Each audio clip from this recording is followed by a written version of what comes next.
Hi everyone. As you can see today, we're going to be talking a little bit about experiential learning theory. In regards to its history, it's said to date back as far as 4th century BC when Aristotle said, "Their using the language of knowledge is no proof that they possess it." Confucius also said, "I hear, I know, I see, I remember, I do, I understand." And then outdoor education was solely based on experiential learning back then. When I think of this, I think of the movie Wonder Woman and how she learned how to go out and fight all of her villains through experience and training. In the research, there are three main founders that keep popping up: Carl Rogers, John Dewey, and David Kolb. Um, all of them were very influential in the development of experiential learning. John Dewey said there is an intimate and necessary relation between the process of actual experience and education. When it comes to the key concepts of experiential learning, educators are to engage the students in direct experience. There's focused reflection in order to increase knowledge, develop skills, and clarify values. The role of the teacher is to facilitate learning, and that the learning has to be personal to the student. Otherwise, the student is not going to be engaged, and he or she's not going to want to learn more. Carl Rogers, these are some of the highlights of what he believed. He felt that there were two types of learning: cognitive and experiential, with experiential being the most meaningful.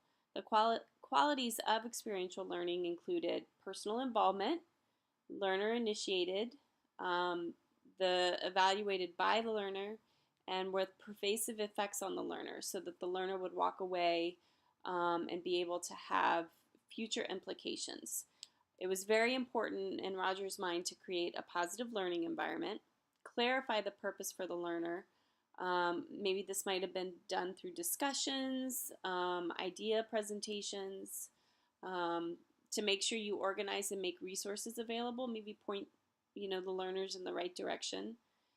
Balance intellectual and emotional components of learning, and then share feelings and thoughts, but make sure that you're not dominating the learning process by telling the students to do or not do. Let them be the driving force. With John Dewey, he always felt that learning is to be a very active process.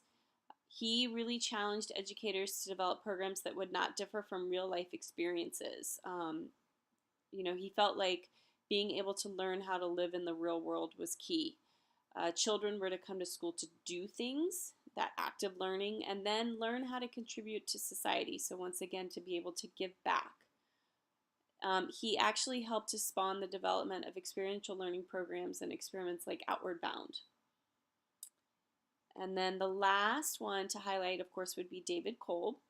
He felt that learning was multidimensional and that it began from concrete experience. Then there was the cycle to flow into observation and reflection, then to formation of abstract concepts and generalizations, and then finally to testing it out. So you'd start and you'd go through this process, and then you would try it out in the end, really seeing what you learned. So he actually developed the learning styles inventory to assess students' preferred ways of learning. I know that's something that I still use with my students this day. So those were some really cool facts about David Kolb. So in summary, the process of experiential learning that I found across the board to be consistent was phase one. That would be the experience, exploration phase, kind of like that brainstorm, minds on or hands on, like trying things.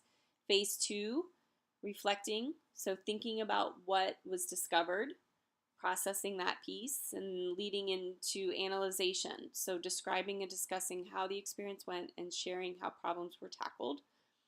Phase four is making those connections to the real world, kind of generalizing, having some time to discuss it, maybe with the teacher, maybe with peers. And then the last phase, of course, is the application, applying what was learned and presenting it and what it might hold for future things. So, I hope you enjoyed learning a little bit more about experiential learning. Thank you so much.